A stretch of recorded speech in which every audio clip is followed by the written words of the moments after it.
Hello students, मेरा नाम है राहुल सक्सेना। आप में से कई लोग मुझे जानते हैं, जो कई लोग नहीं जानते, लेकिन उससे कोई फ़र्क नहीं पड़ता। हमारा एक चैनल है फ्यूचर एजुकेशनल पॉइंट, और अभी मैंने रिसेंटली एक और न्यू चैनल लॉन्च किया है आरबेटा क्लासेस के नाम से। अभी कुछ दिनों पहले मैं काफ़ी सारा बिजी चल रहा था, क्योंकि 2021 में पीजीटी का एग्ज़ाम क्वालिफाई किया, फिर उसके बाद यूपीपीएससी लेक्चरर का एग्ज़ाम क्वालिफाई किया। उससे पहले मैं बिजी था स्पेशलाइजेशन में, जो कि आईआईटी रुड़की से हुआ है मेरा, मल्टी वेरिएबल कैलकुलस में।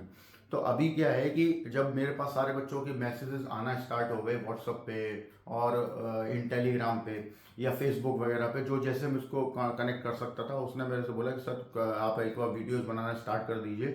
अब प्रॉब्लम ये है कि अभी हम जिस टाइम में चल रहे हैं उस टाइम में कहीं पे वेक्टर चल रहा होगा, कहीं पे 3D चल रही होगी, कहीं पे डेफिनेट इंटीग्रल चल रहा होगा, मतलब अलग अलग जगह अलग अलग चीज़ों पे कॉन्सेंट्रेट कर रहा हूँ, क्योंकि टाइम ही ऐसा है। इस टाइम तक मैं भी जब ऑफलाइन क्लास ले रहा था तो उसमें भी मेरा भी ये वेक्टर चल रहा होता था। लेकिन अभी क्या हुआ है कि अभी क्योंकि मैंने बात बताई आपको कि मैं बिजी चल रहा हूँ, तो इसलिए मैंने अभी वीडियो में, क्योंकि काफ़ी सारे बच्चों ने मुझसे मैसेज किए कि आप इंटीग्रेशन पे वीडियो बना दीजिए। तब इंटीग्रेशन में क्या होता है कि इंडेफिनिट इंटीग्रेशन कनेक्ट होता है डेफिनेट इंटीग्रेशन से, फिर कनेक्ट हो जाता है एरिया बाउंडेड बाई कर्व से डिफरेंशियल इक्वेशन से। अब अगर इंडेफिनिट इंटीग्रेशन के कॉन्सेप्ट क्लियर नहीं है तो इन चारों में प्रॉब्लम आएगी। तो हम अब इंटीग्रेशन के कॉन्सेप्ट्स पे काम करेंगे। और जैसा कि आप जानते हैं कि आर एस अग्रवाल से मैं काम मतलब क्वेश्चंस करूंगा, उसके बाद शीट्स दूंगा। शीट में अलग अलग टाइप के अलग अच्छे अच्छे क्वेश्चंस होंगे जो कि आपको प्रोवाइड करा दिए जाएंगे। आपको बस करना ये है कि जो कॉन्सेप्ट यहाँ पे मैं समझाऊंगा, डेरिवेशंस या जो भी मैं समझाता हूँ, जो पॉइंट्स आपको बताऊंगा बेसिकली, उनको अपने पास रखना है और उनके हिसाब से क्वेश्चन को आपको सॉल्व करना है। क्योंकि हम यहाँ पे ना क्वेश्चन जो भी करेंगे वो हम उनको कैटेगराइज कर देंगे कि क्या ये कैटेगरी का ये क्वेश्चन है, ये कैटेगरी का ये क्वेश्चन है, इस तरीके से हम लोग को करेंगे तो अच्छे से समझ में आएगा। अभी हम क्या करेंगे ना, अगर सबको एक साथ मैसअप करके और फिर सॉल्व करेंगे ना तो आपके समझ में नहीं आएगा। और ज़्यादातर यही होता है कि आपको पता ही नहीं चलता कि बेसिकली ये फॉर्मूला कहाँ लगेगा या ये वाला कॉन्सेप्ट कहाँ लगेगा। दूसरी चीज़, हमारी जो बुक्स वगैरह हैं उनमें भी सारी चीज़ें नहीं दे रखी हैं, उन्होंने बेसिक बेसिक चीज़ें बता रखी हैं, बट उन्होंने अभी क्या होता है कि जैसे हमने क्वेश्चन उठाया, अब एनसीईआरटी की बात कर लेते हैं, तो हमने क्वेश्चन किए एक्सरसाइजेस में से और उसमें से फिर हमने मिसलेनियस की। अब पता चला कि जो हमारे पास क्वेश्चन एक्सरसाइजेस में से तो कई क्वेश्चन ऐसे होते हैं जो मिसलेनियस में होते हैं लेकिन एक्सरसाइज में हमने किए ही नहीं, तो हमें उनका कॉन्सेप्ट ही नहीं पता होता कि हमें इसे कैसे सॉल्व करें। तो अब उसमें प्रॉब्लम आने लगती है। एग्जाम्पल्स में भी ऐसे ही होता है। अच्छा, अब आप जानते ही हो कि बोर्ड एग्जाम्स में एनसीईआरटी बेस्ड पेपर तो आता नहीं, उसमें अब आपको क्वेश्चंस अलग से भी दिए जाते हैं, तो आपको वो भी करने हैं। दूसरी चीज़ क्या है कि आपके पास टाइम मेंस के लिए कम हो जाता है, तो आपको सारा प्रोसीजर अभी ही फॉलो करना पड़ेगा और सारी चीज़ों पे अभी ध्यान देना पड़ेगा, जिससे कि हमारे उधर भी हमें फ़ायदा हो। वो कि टाइम है नहीं हमारे पास ज़्यादा। तो लेकिन अभी मैं क्या करूँगा कि मेरे पास दो मतलब जो बैचेस हैं, उन बैचेस में मेरे साथ काफ़ी सारे बच्चों ने मेरे से बोला कि इंटीग्रेशन सर हमारा बहुत वीक है और उसमें हमें प्रॉब्लम आ रही है, इसीलिए मैं पहले इंटीग्रेशन पे ही वीडियो बना रहा हूँ। अभी इससे पहले जो एप्लीकेशन और डेरिवेटिव में जैसे अपना मैक्सिमम मिनिमम रहता है, इंक्रीजिंग डिक्रीजिंग रहता है, और आपका टेंजेंट नॉर्मल रहता है, रेट मेजर है, ये वैसे तो क्या होता है कि टॉपिक अब उन्होंने बोर्ड वालों ने कम कर दिए हैं, बट हम कॉन्सेंट्रेट सभी टॉपिक्स पे करेंगे अकॉर्डिंग टू टाइम। अभी क्या मैं करने वाला हूँ कि एप्लीकेशन और डेरिवेटिव पे भी मैं वीडियो डालूंगा, लिमिट कंटिन्यूटी पे भी वीडियो डालूंगा, और उसके बाद क्या कहते हैं आपका डिफरेंशिएशन हुआ, डिफरेंशिएबिलिटी हुआ, इन पे भी हम डालेंगे। और पहले हम लेकिन इंटीग्रेशन पे थोड़ा कॉन्सेंट्रेट कर लेते हैं कि जिससे कि कॉन्सेप्ट हमारा क्लियर हो जाए और हमें ये पता चल जाए कि हम इसको कैसे सॉल्व करते हैं। अभी मैं आपको लेके चलता हूँ इंटीग्रेशन के पास कि भाई इंटर हाँ, तो बच्चों जैसे मैंने बोला आपको कि इंडेफिनिट इंटीग्रेशन के साथ चलते हैं। अब इंडेफिनिट इंटीग्रेशन में क्या है कि हम डिफरेंशिएशन पढ़ चुके हैं, तो हमने क्या देखा था कि D over D x of F x. अब इसका हमने डिफरेंशिएशन किया विद रिस्पेक्ट टू एक्स, तो एफ डैश एक्स हमें मिला। अब इंटीग्रेशन हमें बताया गया है, और अगर नहीं पता है तो मैं बता देता हूं कि इंटीग्रेशन जो है वो रिवर्स प्रोसेस है डिफरेंशिएशन का। अभी क्या होता है कि जैसे मान लीजिए हमने क्या किया, हमने एक यहाँ पे पत्थर का टुकड़ा ले लिया। अब इसको हमको डिस्ट्रॉय करना है, तोड़ना है इसको, ठीक है। हमने इसको तोड़ दिया कोई भी चीज से लेके कि भैया ये डिस्ट्रॉय हो गया, तो यह डिस्ट्रॉय का मतलब है या तोड़ने का मतलब है कि हमने उसे डिफरेंशिएट कर दिया, ठीक। और इसमें कुछ वो नहीं हमें प्रॉब्लम है, क्योंकि तोड़ने में या किसी चीज को हटाने में या बर्बाद करने में या कुछ भी बोल सकते हैं, हमें कोई फर्क नहीं पड़ता कि क्या हो रहा है। प्रॉब्लम कहाँ आती है कि मैंने आपसे बोला कि भाई इसको रीअसेंबल करो, मैंने बोला इसको वैसा ही बना के मुझे दो जैसा कि ये था। अब प्रॉब्लम क्या आएगी? प्रॉब्लम ये आएगी कि जब हमने इस पत्थर के टुकड़े को तोड़ा था तो हम साइंस की बात कर लेते हैं थोड़ा सा। ये जैसा मैंने मान लो इसके ऊपर तोड़ा मारा, ठीक, ये टूट गया। अब टूट गया तो इसका मतलब है कि इसमें से जब आपने इसको तोड़ा होगा तो साउंड एनर्जी रिलीज हुई होगी, थोड़ी बहुत एनर्जी रिलीज हुई होगी, और हम जानते हैं कि मास कन्वर्टेड टू द एनर्जी। तो अभी आपने क्या किया, जब इसको तोड़ा तो इसमें से कुछ मास ऐसा था जो रिलीज हो गया एनर्जी बन के। अब जब वो रिलीज हो गया, हट गया, तो फिर आपको, अब मैंने बोला रीअसेंबल करो भाई। अब रीअसेंबल जब आप करोगे तो जो मास जा चुका है वो लाओगे कैसे? प्रॉब्लम आएगी। तो प्रॉब्लम आ रही है क्योंकि इसमें से वो मास एनर्जी बन के बाहर जा चुका है। अब हमको उसको पूरा करना है। तो हमने मान लीजिए, एक एग्जाम्पल के तौर पे मैं बोल रहा हूँ कि हमने मान लीजिए इसको, इसमें सीमेंट डाल दिया कि भाई जहाँ जहाँ गड्ढे आ गए थे या जहाँ जहाँ से मास रिलीज हो गया था वहाँ हमने उनको भरने के लिए सीमेंट वगैरह लगा दिया। वो जो सीमेंट आपने लगाया है ना, जो इसको वैसा ही बनाने के लिए रीअसेंबल करने में बोला था मैंने, तो इसको अगर वैसे ही बनाने के लिए आपने जो सीमेंट लिया है, उस सीमेंट को डालने को, जो डाला है जो सीमेंट को, उसको हम बोलते हैं इंटीग्रेटिंग कांस्टेंट। तो अभी क्या होता है कि जैसे मैंने आपसे बोला कि ये आपके पास एक फंक्शन है, ठीक, फंक्शन का हमने किया इंटीग्रेशन, तो इंटीग्रेशन का साइन है ये हमारे पास ये रहा, इंटीग्रेशन करो। तो अब जैसे डिफरेंशिएशन किसी के रिस्पेक्ट में होता है ना, वैसे इंटीग्रेशन भी किसी ना किसी के रिस्पेक्ट में होता है। तो फंक्शन का है एक्स का, तो हमने क्या कर दिया कि एक्स के रिस्पेक्ट में इसका इंटीग्रेशन होगा। अब इंटीग्रेशन से जो भी बनेगा, मान लो 5x है, तो अगर आपने इसको ऐसे छोड़ दिया, हेडिंग क्या है, या हम क्या पढ़ रहे हैं, इंडेफिनिट इंटीग्रेशन, तो अगर आपने ऐसे छोड़ दिया तो एग्जाम में नंबर भी काट सकता है और ये प्रोसीजर भी गलत हो गया। इसमें हमें क्या करना पड़ेगा, इसमें कांस्टेंट ऐड करना पड़ेगा।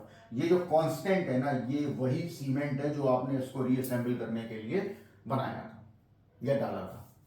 तो समझ आई बात? तो अभी मैंने क्या समझाया कि इंटीग्रेशन जो है, इंडेफिनिट इंटीग्रेशन, हमने किसी फंक्शन का किया, फंक्शन हमें कुछ नया मिला, जो भी हमने इंटीग्रेशन करके हमें मिला, और उसके बारे में क्लास में इंटीग्रेटिंग कांस्टेंट डालना है। ये इंडेफिनिट इंटीग्रेशन में करना है। डेफिनेट में जब आएंगे तो मैं बताऊंगा कि ऐसा क्यों नहीं करते। तो ये समझ में आ गई बात। अभी क्या है कि जैसा मैंने बोला कि integration is the reverse process of differentiation. तो मान लीजिए मैंने लिखा हुआ है कि ये आपका एफ ऑफ एक्स है और यहाँ पे आपको इसका डिफरेंशिएशन किया और आपको एक नया कांस्टेंट मिल गया। तो अगर मैं बोलूं कि इंटीग्रेटिंग ऑफ बोथ साइड्स, अगर मैंने आपसे ये बोला कि इंटीग्रेट कर दो भाई इसका, तो इधर से ये जो डिफरेंशिएशन है ना, ये चला जाएगा। क्यों? क्योंकि रिवर्स प्रोसेस है और आपको ये मिल जाएगा।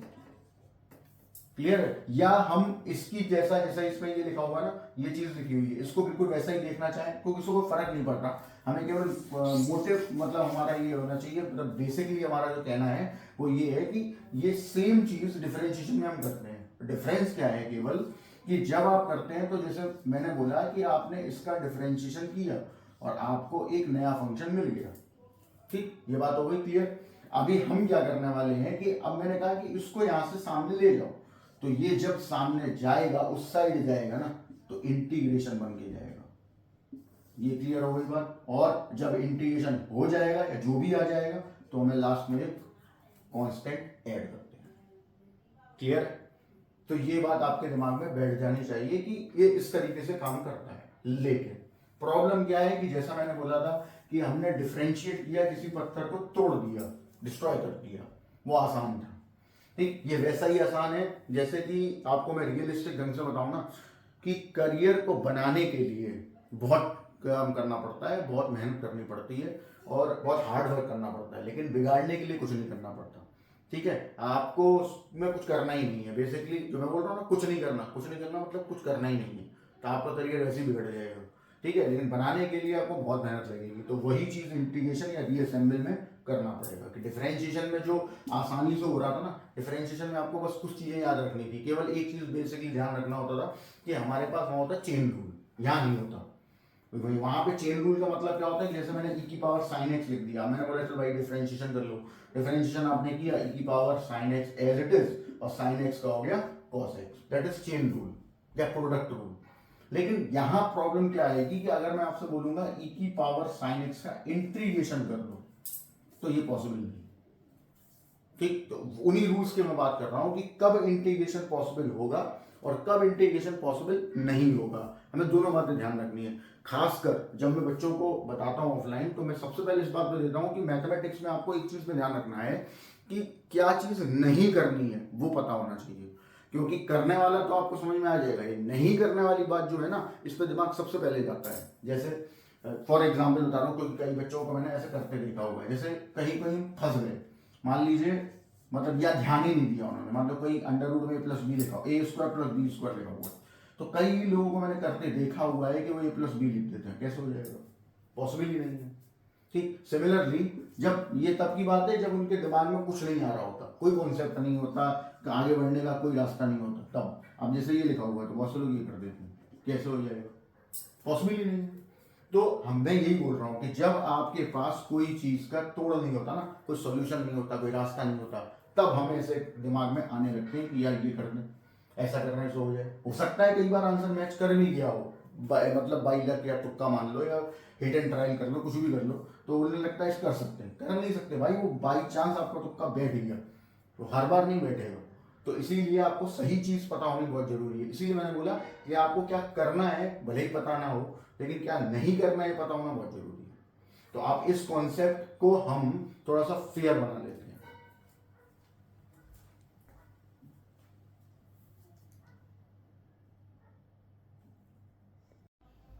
अब जैसा कि मैंने बोला कि हम इसको फेयर कर लेते हैं। फेयर से मतलब ये था कि integration is denoted by this sign, ठीक, and integration is reverse process of differentiation.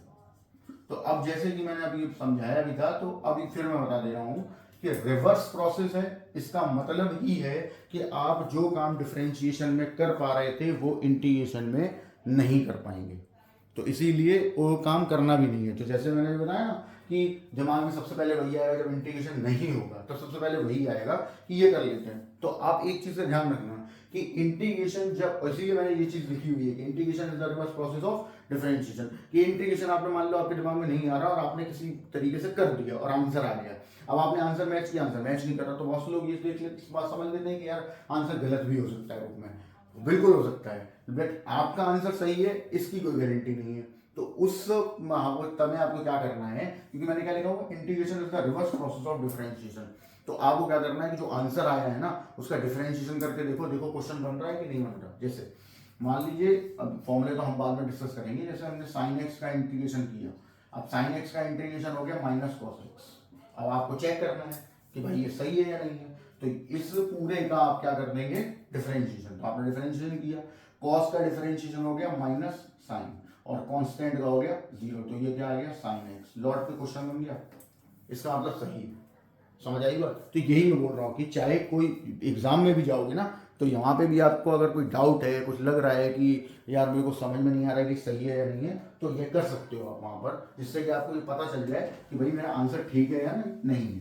ठीक। दूसरी चीज मैंने अभी स्टार्टिंग में ही बोला था कि आपके जो क्वेश्चन हैं, आपको बहुत क्वेश्चन करने पड़ेंगे इंटीग्रेशन पे। उसके बाद जैसे मान लो हमने 700 to 800 क्वेश्चन कर लिए, अब 700-800 क्वेश्चन करने के बाद भी आप ये गारंटी नहीं कर सकते हो कि अगला इंटीग्रेशन कोई मैं दे दूंगा या कहीं से मिल जाएगा तो वो आपको समझ में आ ही जाएगा।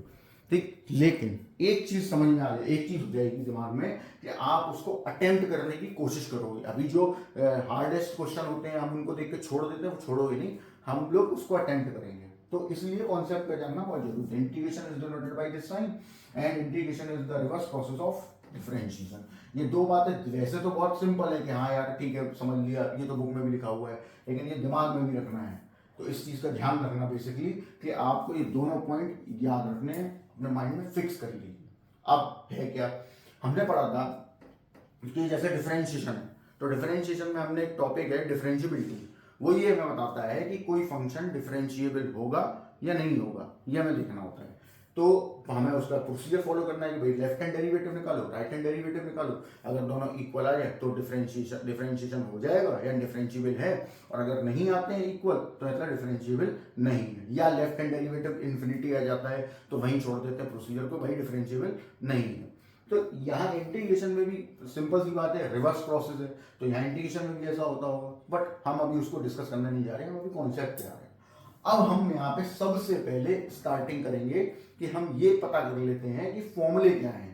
बेसिकली जो बेसिक फॉर्मूले हैं वो क्या है, कि जैसे डिफरेंशिएशन में था कि भाई साइन का कॉस हो जाएगा, कॉस का माइनस साइन हो जाएगा, ई की पावर एक्स का ई की पावर एक्स रहेगा, वैसा ही यहाँ पे भी हो रहा है। तो अभी हम उसी के बारे में बात करने वाले हैं। तो जैसे मैंने आपसे बोला कि इंटीग्रेशन ऑफ dx, अब आपने कहा कि भाई यहाँ तो कुछ है ही नहीं, तो जब कुछ नहीं होगा तो हम ये देखेंगे कि किसके हिसाब से हमें डिफरेंशिएशन करना है, किसके रिस्पेक्ट में हमें डिफरेंशिएशन करना है, एक्स के रिस्पेक्ट में।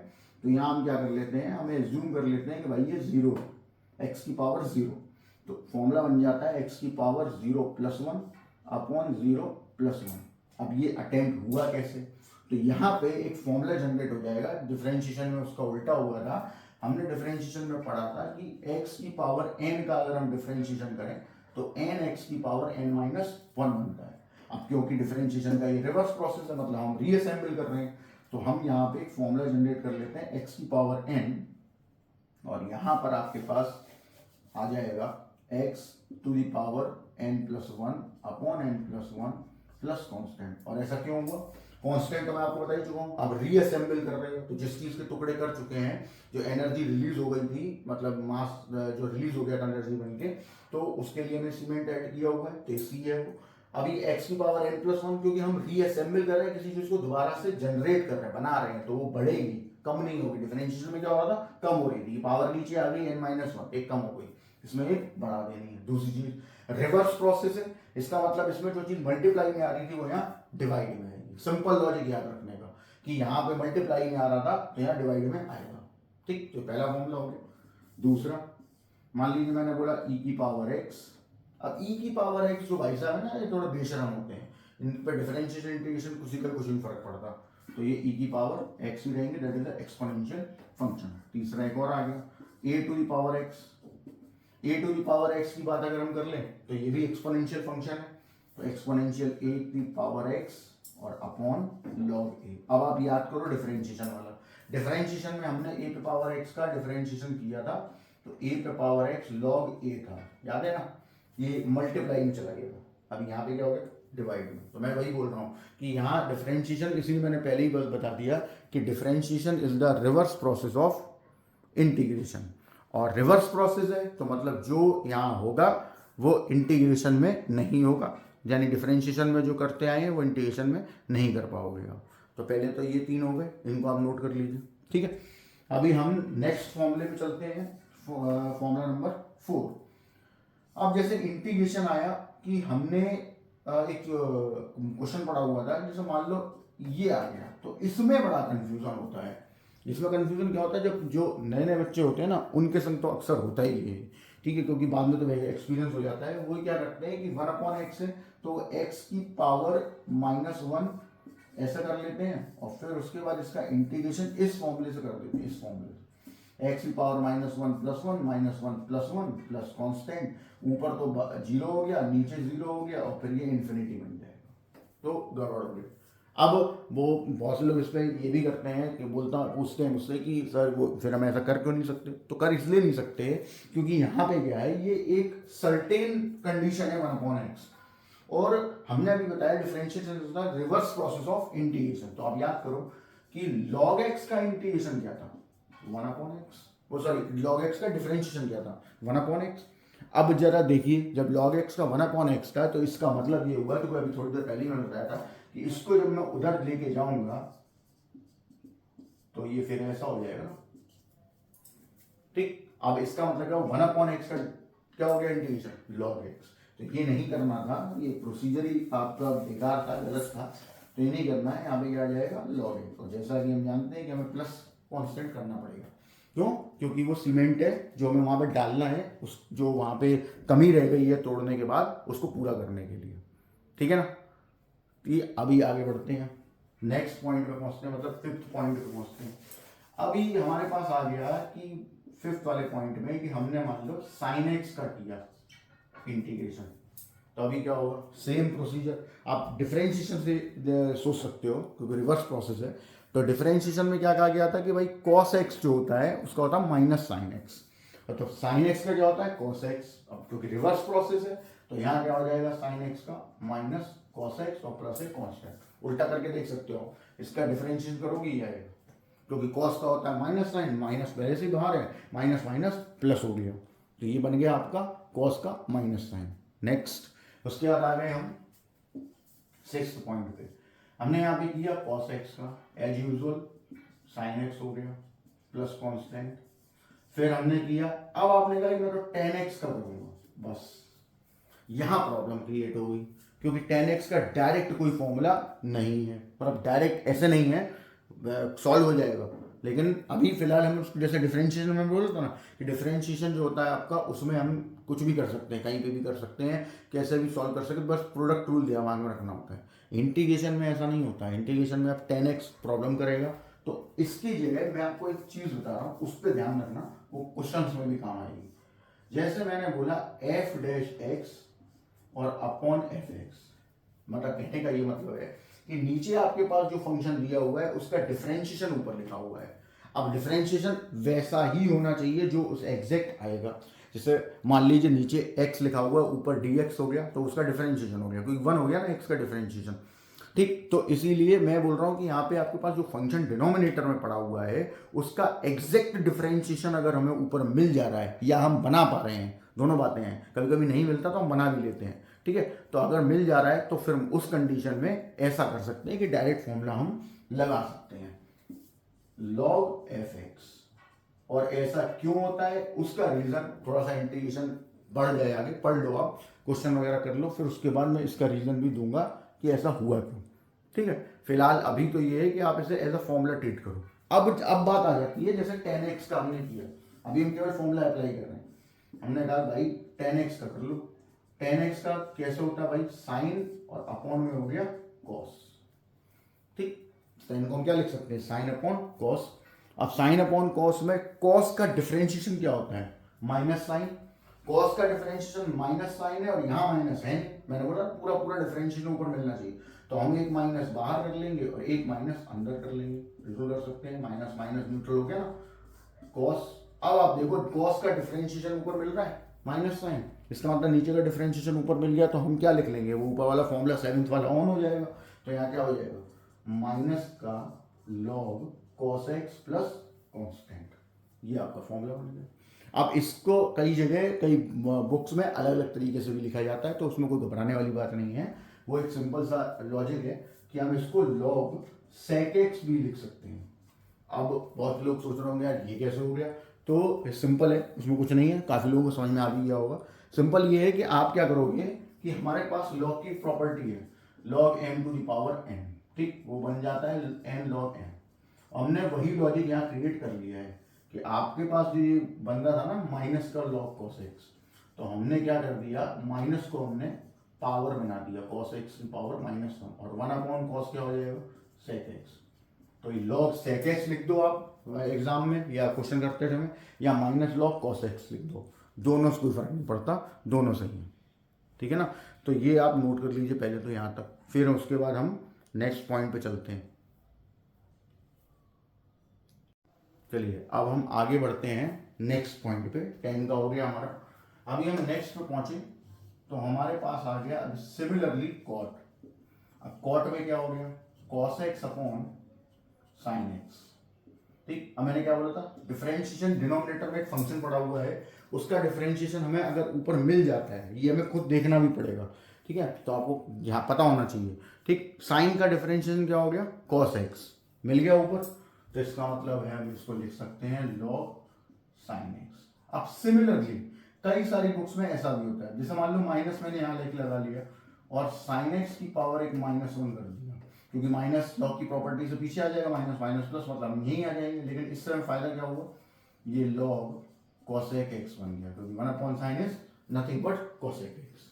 तो ये भी बुक्स में, क्योंकि आंसर जब क्या होता है ना, आंसर अलग अलग तरीके से होता है, हमें मैच कराना पड़ता है। अब खासकर ये होता है डिफरेंशियल इक्वेशन में, तो मैच कराने के लिए आपको ये चीज़ ध्यान रखनी पड़ेगी कि कोसेक में भी आंसर हम दे सकते हैं और साइन में भी आंसर दे सकते हैं, ये एज पर कन्वीनियंस। ठीक, नेक्स्ट पॉइंट पे चलते हैं। नेक्स्ट है आपका सेक एक्स इंटू 10x। ये हमारा कौन सा नंबर था, 9th का 10। देख लेना आप एक बार वीडियो को पॉज करके, कौन सा था, जो भी होगा डाल देना इसको। sec x into 10x। अब फिर वही सीन। अब बहुत से लोग सोच रहे होंगे यार sec x का क्यों नहीं आया, ठीक है, तो मैंने बोला अभी होल्ड रखिए, अपन सभी चीज डिस्कस करेंगे, पहले इसके बाद इसकी बात कर लेते हैं। इसका हो गया sec x, बोला कैसे, तो ऐसे डिफरेंशिएशन याद करो। sec x का डिफरेंशिएशन क्या होता था, sec x इंटू 10x, और जो इंटीग्रेशन है वो रिवर्स प्रोसेस है डिफरेंशिएशन का, तो इसका मतलब है कि sec x इंटू 10x का इंटीग्रेशन क्या हो जाएगा, sec x हो जाएगा। ठीक, 11th यहाँ पे आ गए हम, cosec x into cot x, ये क्या हो गया, माइनस का cosec x। ठीक है, और मैं जो बोल रहा हूँ ना उस पर भी ध्यान देना है, क्योंकि राइटिंग मेरी थोड़ी सी खराब है, तो अगर समझ में ना आए तो जो बोल रहा हूँ उस पर भी ध्यान दे दें, तो उससे भी समझ में आ जाएगा, तो कोई इशू नहीं है। ठीक है ना, अभी नेक्स्ट आगे बढ़ते हैं। अभी हम आ गए थोड़ा इनवर्स वाले देख लेते हैं भाई। 1 माइनस एक्स स्क्वायर, ये हमारा है अंडर रूट में 1 माइनस एक्स स्क्वायर, क्या हो गया, साइन इनवर्स एक्स। कैसे पता चला, और वैसे ही साइन इनवर्स एक्स का आपका डिफरेंशिएशन क्या था, 1 upon under root 1 minus x square, तो वो सिमिलरली उसका रिवर्स प्रोसेस है, तो हमने रिवर्स कर दिया। सिमिलरली अब यहाँ पे क्या है, ये भी कन्वीनियंस पे डिपेंड करेगा। मान लो मैं ऐसा कर दूँ, तो कई बार तो क्या होता है, कई बुक्स ऐसा कर देती हैं कि आंसर्स मैच कराने होते हैं, कि हमने इसको माइनस का साइन इनवर्स एक्स लिख लिया, या फिर हम इसको कॉस इनवर्स एक्स भी लिख सकते हैं। ठीक है ना, कॉस इनवर्स का माइनस ही होता है ना, तो हमने माइनस हटा दिया, माइनस इसे साथ ले गए और ये कॉस इनवर्स एक्स हो गया, दोनों सही है। ठीक, ये ध्यान रखना कि आपको पास sine minus sine inverse x लिखा हो वो भी ठीक है, कॉस इनवर्स एक्स लिखा हो वो भी ठीक है। ठीक है, दोनों तरीके से याद रखना पड़ेगा, क्योंकि आंसर मैंने बोला ना, आंसर मैच कराने पड़ेंगे। फिर आ गया similarly dx upon 1 plus x square, इसका हो गया अपना टेन इनवर्स एक्स। अब वही चीज यहाँ फिर से मैं बता रहा हूँ कि अगर मैं माइनस लगा लेता हूँ यहाँ पे 1 प्लस एक्स स्क्वायर, तो माइनस का टेन इनवर्स एक्स भी हो सकता है, और कॉट इनवर्स एक्स प्लस सी भी हो सकता है, दोनों सही। और जैसा कि मैंने बोला कि आंसर्स मैच कराने पड़ेंगे, तो इस वजह से दोनों बातें आपके दिमाग में चलनी चाहिए पैरेलली, कि आंसर्स है, क्योंकि कई बार क्या होता है जब आंसर मैच नहीं करते तो फिर लोग परेशान हो जाते हैं, स्टूडेंट्स परेशान हो जाते हैं कि यार ये क्या हुआ। कोई दिक्कत नहीं है, आंसर मैच करा लेंगे, तो वो ऐसे ही चीज़ों से मैच होगा कि आपने सोचा कुछ था और आंसर कुछ हो गया। अभी जो एडवांस का आपका पेपर होता है, IIT एडवांस वगैरह का, उसमें भी तो यही होता है कि कई क्वेश्चंस के चार चार आंसर हैं, चारों ठीक है, तो आपको चारों पता होना चाहिए। तो वो ऐसे ही क्वेश्चंस होते हैं, या इसी टाइप की चीज़ें पूछी जाती हैं जो सिमिलर हैं, आपको सारी चीज़ों पे ध्यान देना पड़ेगा। अभी नेक्स्ट आ गए अपन, सिमिलरली हमने बोला dx upon x under root x square minus 1, ये हमारे पास आ गया। अब आप सोचो क्या था ये, सेक इनवर्स एक्स का, तो सेक इनवर्स एक्स हो गया ये प्लस कांस्टेंट। सिमिलरली वही चीज यहाँ लिखी हुई थी, मैं माइनस लगा देता हूँ, तो फिर या तो ये माइनस का सेक इनवर्स एक्स प्लस सी हो जाएगा, या फिर कोसेक इनवर्स एक्स प्लस सी हो जाएगा, दोनों से। ठीक है, ये एक चीज़ हो गई पूरी कंप्लीट, कि हमने जो पॉइंट्स मैंने यहाँ पे बताए हुए हैं सारे फॉर्मूले हैं, जनरल फॉर्मूले। अब आते हैं हम कि अगर मान लीजिए हमको बोला गया हो कि भाई सेक एक्स का क्या होगा, ये रह गया था ना अभी, सेक एक्स का क्या होगा। वैसे तो क्या है ना कि जो अपना फर्स्ट चैप्टर है RS अग्रवाल के हिसाब से मैं बात कर रहा हूँ, और मैंने बोला ही था मैं कैटेगराइज करने के बाद ही क्वेश्चन कराऊंगा, और RS अग्रवाल इसलिए भी ठीक रहे क्योंकि देखो NCERT में क्या है कि बहुत ही छोटी बुक है, रिवीजन बुक मान लो, वो मेरे हिसाब से तो बिल्कुल ही बेकार है। ठीक है, और कई जो अच्छे ऑथर्स हैं या अच्छे टीचर्स हैं वो भी उसको फॉलो नहीं करते, कोई भी नहीं फॉलो करता, क्योंकि वो बिल्कुल बेकारी बुक है। उसमें जब तक आपको इंटीग्रेशन समझ में आएगा ना, तब तक वो खत्म ही हो चुकी होगी, चैप्टर ही खत्म हो चुके होंगे, तो इसलिए उस पर बात ही नहीं करते। हम बात करें RS अग्रवाल पे। और ये भी चीज़, एक चीज़ आप ध्यान रखना है कि जो ये एक फैला हुआ है ना र्यूमर, पेपर NCERT से आता है, पेपर NCERT से आता है, तो पेपर NCERT से नहीं आता, आप उठा के देख लीजिए। ठीक है, आपके खुद के जो NCERT बोलने वाले टीचर्स हैं वही क्वेश्चन सॉल्व नहीं कर पाएंगे बोर्ड के, तो इसलिए उसको छोड़ दो, कोई मतलब नहीं है। आर डी शर्मा और आर एस अग्रवाल में डिफरेंस क्या है कि आर डी शर्मा बहुत बड़ी बुक हो जाती है, अब बच्चे पूरी सॉल्व ही नहीं कर पाते। पर मैं क्या करता हूँ कि हम अपन जो शीट बनाएंगे ना, उसमें अपना आर डी के भी क्वेश्चन होंगे, दिनेश पब्लिकेशन के भी होंगे, जी आर बी पब्लिकेशन भी होगा, और भी पब्लिकेशन के क्वेश्चन होंगे, और अच्छे क्वेश्चन होंगे, वो भी हम लगाएंगे और आर एस भी लगाएंगे। जब दोनों लगाएंगे ना तो इंटीग्रेशन हमारा बेस्ट तरीके से समझ में आ जाएगा। अभी चलो अब हम इस पे आ गए, सेक एक्स वाले पे आ गए। अब सेक एक्स वाले पे क्या करना है, प्रॉब्लम ये है कि इंटीग्रेशन रिवर्स प्रोसेस है डिफरेंशिएशन का, तो वैसा काम नहीं करेगा जैसा डिफरेंशिएशन में कर रहा था। अभी हम क्या करेंगे, यहाँ पे एक प्रॉब्लम जो दिमाग में रखनी है, कह सकते हैं, मैंने बोला था अगले चैप्टर का है ये, बट बता मैं अभी दे रहा हूँ। अपन क्या करेंगे और क्यों करेंगे वो भी बताऊंगा मैं। Sec x plus tan x का मल्टीप्लाई और sec x plus tan x का डिवाइड कर देंगे। अब ऐसा क्यों हुआ वो भी समझ लेते हैं। अभी इसके पास कोई डायरेक्ट फॉर्मूला तो है नहीं हमारे पास, ठीक। अगर हम इसे 1/cos कर लेते हैं जैसे हमने tan और cot में किया था, तो भी एक प्रॉब्लम आना स्टार्ट हो जाएगी कि नीचे डिफरेंशियल cos का माइनस साइन होता है, ऊपर 1 है, वो मिलेगा नहीं, तो इसलिए हम वो तो कर नहीं सकते। तो अब हमें कुछ ऐसी जुगाड़ निकालनी पड़ेगी कि यार ये इंटीग्रेशन सॉल्व हो जाए।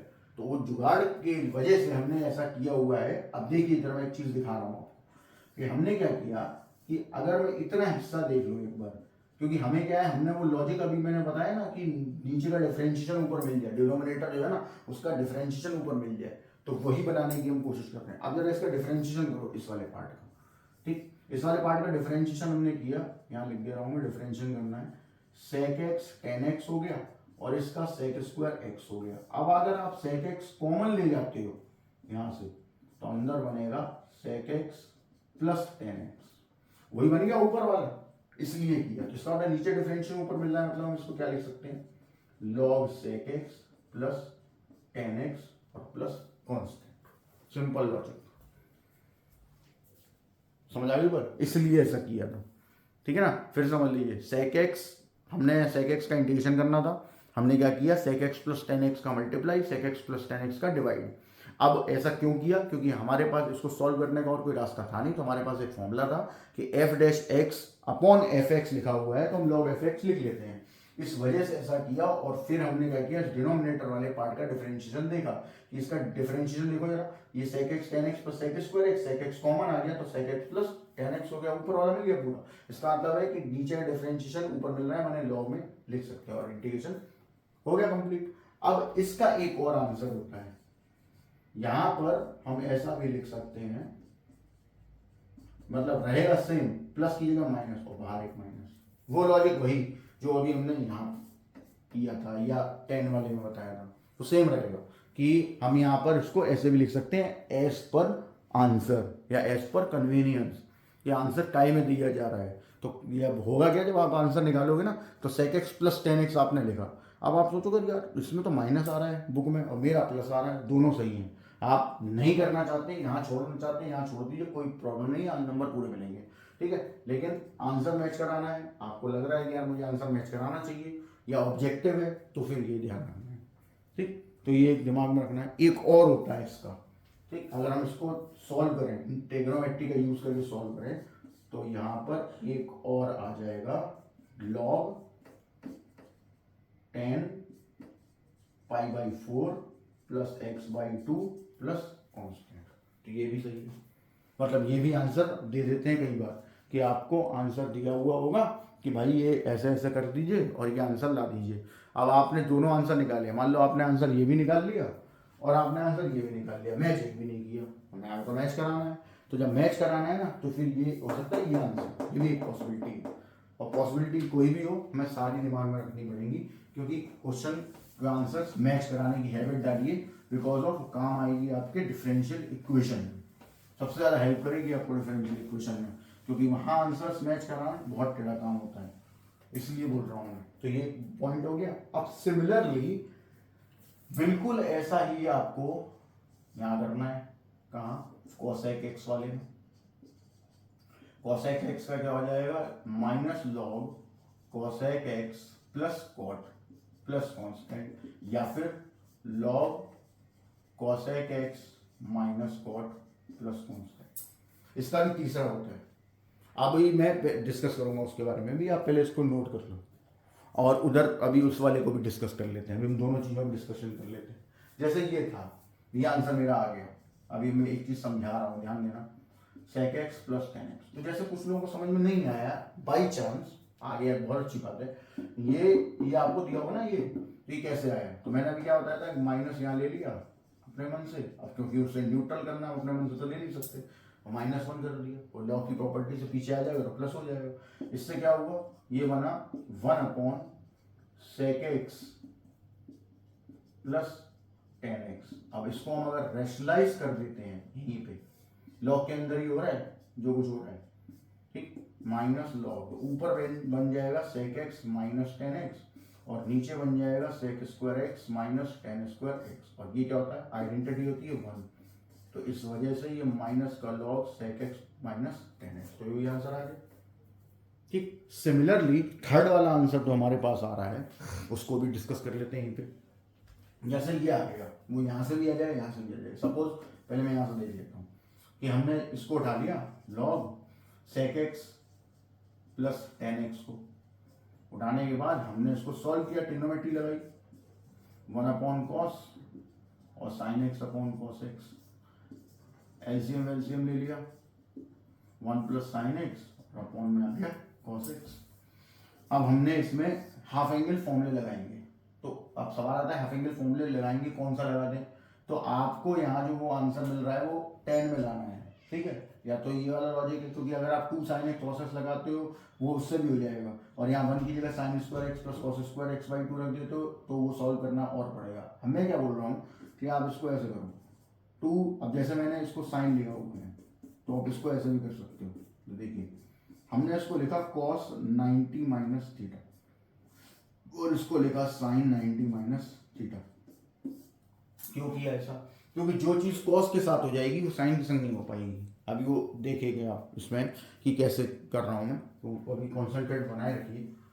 log 1 प्लस 2 cos स्क्वायर, अब क्योंकि ये हाफ एंगल फॉर्मूला हम लगा रहे हैं, तो यहाँ क्या होता है, जैसे cos 2x है तो x हो जाएगा, और यहाँ अगर x है तो x बाई 2 हो जाएगा, तो यहाँ ये पूरा x है तो अपॉन में क्या आ जाएगा 2, तो 2 आने की वजह से ये pi by 4 minus x by 2 बना, ये 1/2 आएगा ना डिवाइड में, तो वो अंदर क्या इसमें भी और इसमें भी, और इधर आ गया -1, और अपॉन में भी हमने हाफ एंगल फॉर्मूला लगा दिया, यहाँ पे भी वो बाई 2 वाला प्रॉब्लम ध्यान रखना, x बाई 2 और cos pi by 4 minus x by 2, ये 1 से 1 कैंसिल, ये 2 से 2 कैंसिल, एक cos से cos कैंसिल, तो cos एक बचा और एक sin बचा आपके पास, तो यहाँ क्या हो गया, cos अपॉन sin हो गया, ठीक। लेकिन क्योंकि ये माइनस है और हमको वहाँ चाहिए प्लस, तो हमें से और सॉल्व करना पड़ेगा। तो सॉल्व करने का वही तरीका होगा हमारा, जो कि माइनस का मल्टीप्लाई, माइनस का डिवाइड, फिर इसे रिवर्स कर देंगे। मतलब कुल मिला के मेरे कहने का ये मतलब है कि ये सारे फॉर्मूले आपस में कनेक्टेड हैं, ठीक है। इनमें से कोई भी आप एग्जाम में लिख सकते हैं, तीनों से आंसर आएगा, क्योंकि एग्जाम में तो आपको आंसर मालूम नहीं है, तो जब एग्जाम में आंसर ही नहीं मालूम तो मैच कैसे कराओगे। लेकिन बाई चांस ऑब्जेक्टिव में आ गया तो याद रखना है कि इसका क्या, कौन सा फॉर्मूला हमें चाहिए या कौन सा फॉर्मूला हमें रखना है अपने पास, ये चीज़ दिमाग में आप बना के रखिए, ठीक है। तो एक चीज़ हो गई, इसे आप घर पे अपना खुद भी ट्राई कर सकते हो, उसमें कोई इशू नहीं है, और आप बोलोगे तो मैं भी सॉल्व करवा दूंगा, वो भी कोई बड़ी बात नहीं है। अभी इसके बारे में जो हम बात कर रहे थे ना, ये तो इसको भी हम बना सकते हैं कि कॉसेक और कॉट को हम सॉल्व कर लें, तो मैं दिखा देता हूँ वो, और ये वाला जो मैंने आपको बता ही दिया है, इसको भी आप पूरा कंप्लीट करके सॉल्व कर सकते हो। जैसे यहाँ पे थे हम, तो वो इससे बन जाएगा, इससे भी बन जाएगा, किसी से भी बना लो, ठीक। यहाँ पे क्या हुआ, वही सेम 1/sin, और यहाँ पे हो गया cos x अपॉन साइन, दोनों हो गए। इसका हमने एलसीएम ले लिया, 1 minus cos x upon sine x। अब वही हाफ एंगल फॉर्मूला लगा लो, तो यहाँ हो गया 1 minus 1 plus 2 sine square x by 2 upon में 2 sine x by 2 cos x by 2, 1 से 1 कैंसिल हो गया, 2 से 2, एक साइन से साइन, तो क्या हो गया log 10x by 2 plus constant, तो ये भी सही है। हाँ, ऊपर वाले को आप सॉल्व करोगे तो भी ऐसा ही कुछ आ जाएगा, वहाँ पे कॉट आ जाएगा, तो माइनस बाहर है उसको सामने ले जाओगे, 1/cot 10 बन जाएगा, तो ये भी सही है। तो एक तीसरा फॉर्मूला हो गया आपका कॉसेक का, ये दो तो हैं ही आपके पास, ये तो मिल ही रहे हैं, ये दोनों तो याद ही रखने, इनमें से कोई भी लगा दो। इसमें आंसर कम ही दिया जाता है, बट दिमाग में रखिए आप अपने, अपने पास होना चाहिए कि अगर बाई चांस आंसर ऐसा आ गया तो हम घबराएंगे नहीं, हमारे पास ये प्रोसीजर है। तो ये तो हुए आपके फॉर्मूले कि इंटीग्रेशन के फॉर्मूले हैं ये। अब हम क्या होगा, हम क्या करने वाले हैं कि जो हमारा आगे का पॉइंट है, ठीक, आगे के पॉइंट्स क्या है कि अब शुरू होंगे रूल्स। रूल्स बहुत इंपॉर्टेंट है इंटीग्रेशन में। क्यों? क्योंकि डिफरेंशिएशन में सिर्फ एक ही रूल था, प्रोडक्ट रूल। और इंटीग्रेशन में क्या होता है कि क्योंकि इंटीग्रेशन जो है ना वो डिफरेंशिएशन का रिवर्स प्रोसेस है, और रिवर्स प्रोसेस है इसका मतलब ये है कि जो डिफरेंशिएशन में हम कर रहे थे वो हम यहाँ नहीं कर पाएंगे। अब नहीं कर पाएंगे तो इसका मतलब है कि हमारे पास रूल्स होने चाहिए, क्योंकि यहाँ वैसा काम नहीं हो पाएगा जैसा कि डिफरेंशिएशन में हो रहा था। तो हेडिंग लगा सकते हैं, रूल्स फॉर सॉल्विंग इंटीग्रेशन। बहुत इंपॉर्टेंट होगा, क्योंकि ये ही वजह है कि जो इंटीग्रेशन, इंडेफिनिट इंटीग्रेशन है या डेफिनिट है या डिफरेंशियल इक्वेशन है, जो भी जिसका चैप्टर चल रहा हुआ है कैलकुलस के इस वाले पार्ट में, वो समझ नहीं आ रहा, वो समझ में नहीं आ रहा, वो इसी वजह से नहीं आ रहा क्योंकि रूल से नहीं पता है हमें, और हम केवल लगाए जा रहे हैं, कहीं पे भी कुछ भी लगा दिया। तो कहीं पे भी कुछ भी लगाने से आंसर नहीं आएंगे, और आंसर तो छोड़ो, आंसर मान लो तुक्के से आ भी जाए तो आपको उसको कुछ फायदा नहीं होगा, क्योंकि हमें तो बेसिकली हमें वो समझना है ना, बेस के हर क्वेश्चन का बेस होता है। तो अभी पहला रूल क्या है? पहला रूल कहता है कि integration never follow product rule.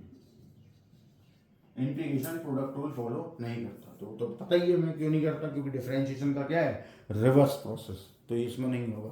तो integration never follow product rule, ये पहला पॉइंट हो गया हमारा। सेकंड पॉइंट में हमने किया कि sine square x cos square x sine cube x cos cube x tan square x cot square x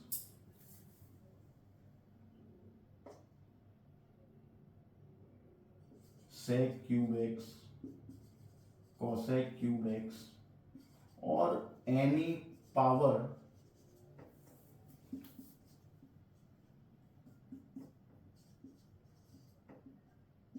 on a trigonometric function never integrate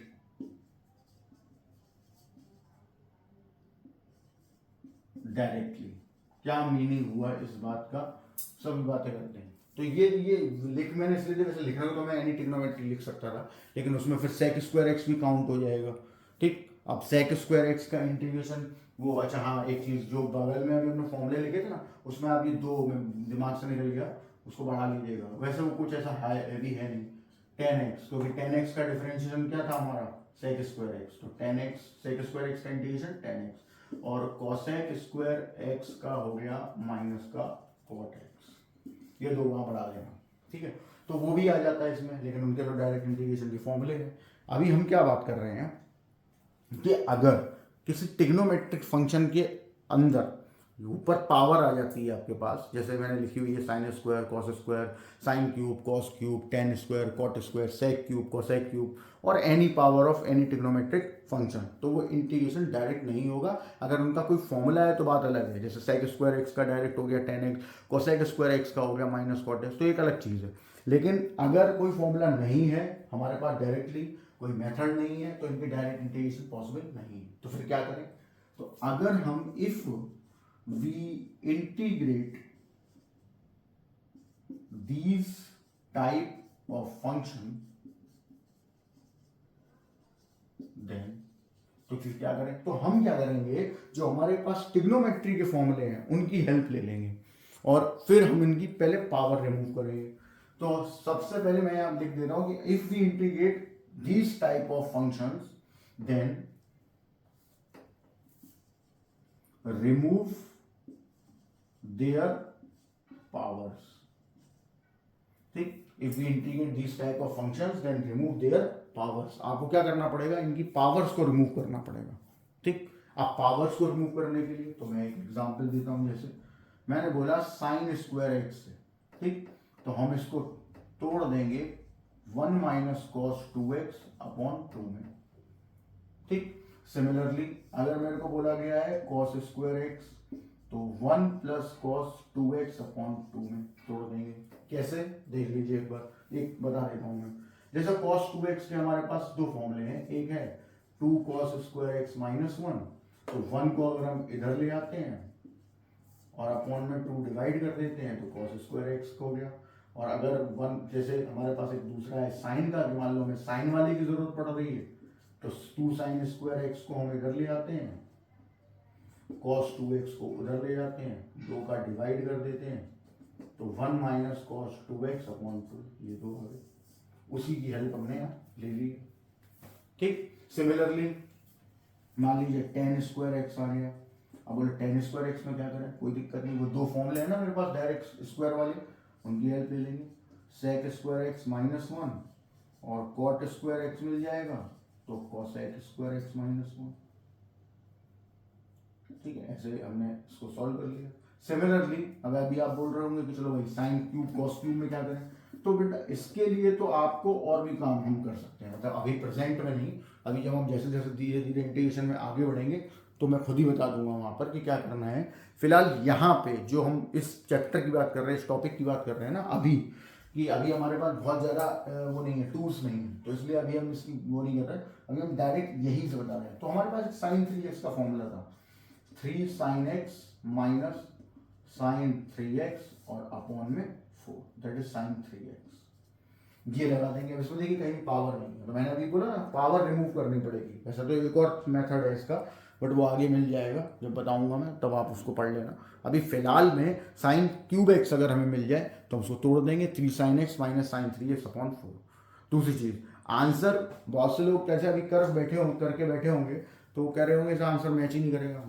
मैं जब आगे जाऊंगा ना तो मैं सब मैच कराऊंगा, आपको बताऊंगा भी कैसे मैच करेगा, नहीं करेगा, क्या होगा, सारी चीज़ें आएंगी और हम दोनों मेथड से आंसर मैच करेंगे, तो वो कोई इशू है ही। अभी आप इस पर कॉन्सेंट्रेट करो कि साइन क्यूब एक्स अगर हमें मिल गया तो हम साइन 3x के फॉर्मूले में उसको तोड़ देते हैं और फिर ऐसे सॉल्व करके उसकी पावर रिमूव कर देते हैं, देन इंटीग्रेट कर लेंगे। सिमिलरली कॉस क्यूब एक्स आ गया, वही same 3 cos x plus cos 3x और अपॉन में 4। तो आप इतना पहले एक बार नोट कर लीजिए, जिससे कि हम लोग आगे प्रोसीजर को पढ़ा सकें। इसको नोट कर लो। अब देखिए ये तो एक पॉइंट हो गया, ये अपना ट्रिग्नोमेट्री वाला। नेक्स्ट आगे बढ़ते हैं हम। जैसा कि मैंने बोला था, रूल्स बहुत इंपॉर्टेंट है, रूल्स के हिसाब से ही आपको चलना है। तो अभी हम बात कर रहे हैं अब पॉलिनोमियल्स के बारे में। ठीक है, बाकी ऐसा नहीं है कि पॉलिनोमियल सारी चीज़ें यही हो जाएंगी या एक इस पे ही आ जाएगा, वो अगले नेक्स्ट वीडियो में भी हम लोग डालेंगे चीज़ों को। अभी पॉलिनोमियल का इनिशियल पॉइंट है कि जो हमें स्टार्टिंग में याद रखने हैं।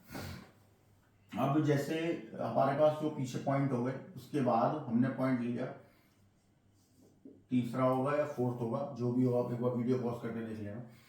पॉलिनोमियल में क्या है कि जैसे हमारे पास है px अपॉन qx, ये px भी पॉलिनोमियल है